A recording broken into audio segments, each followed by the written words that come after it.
Hi everybody. നമുക്ക് ഇന്ന് വ്യത്യസ്തമായിട്ടുള്ള ഒരു കാഴ്ചപ്പാട് നോക്കാം. ഓരോ ആൾക്കാരും അവരുടെ വ്യത്യസ്തമായിട്ടുള്ള ആവശ്യങ്ങൾക്ക് വേണ്ടിയിട്ടായിരിക്കും ഓരോ ക്രിയേറ്റിവിറ്റി ചെയ്യുന്നത്. ചില ആൾക്കാർ അവരുടെ പ്രൊഫഷൻ ബേസ് ചെയ്ത് ചെയ്യാറുണ്ട്. ചില ആൾക്കാരാണെങ്കിലോ നല്ല സ്റ്റേഷനറിയൊക്കെ വാങ്ങിച്ച് കാര്യമായിട്ട് സെറ്റപ്പ് ചെയ്ത് ചെയ്യാറുണ്ട്. എന്നാൽ എന്നെ സംബന്ധിച്ചിടത്തോളം എൻ്റെ ആർട്ട് എന്ന് പറയുന്നത് എനിക്കൊരു ആവശ്യം മാത്രമാണ്. ചില കാര്യങ്ങൾ കാണുമ്പോൾ ഇത് എന്തെങ്കിലും ചെയ്താൽ കൊള്ളാമല്ലോ എന്ന് തോന്നിയിട്ട് ചെയ്യുന്ന ഒരു ആർട്ട്. ഇതിനെ എന്ത് കടത്തിപ്പിടാം എന്നൊന്നും അറിയില്ല. പക്ഷേ എന്നാലും എനിക്കിഷ്ടമാണ് ഈ ചില ഡിഫറെൻ്റ് ആയിട്ടുള്ള കാര്യം.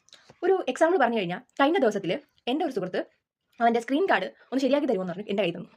നൈസായിട്ട് ഞാൻ എന്ത് ചെയ്തു, ആ സ്ക്രീൻ കാർഡ് ഇപ്പോൾ ശരിയാക്കി തരാമെന്ന് പറഞ്ഞു മൊത്തത്തിൽ ഇളക്കി. കാര്യം ഇളക്കാൻ ഉദ്ദേശിച്ചല്ലെങ്കിലും ഇളക്കിയിട്ട് കൈ കൊടുത്തു.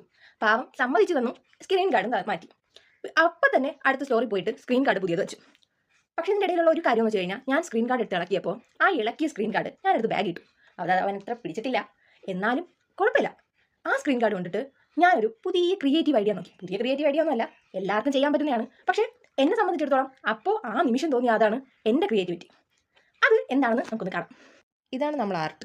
അത്ര പെർഫെക്ഷൻ ഒന്നും ഇല്ലെങ്കിലും ഞാൻ സാറ്റിസ്ഫൈഡ് ആണ്.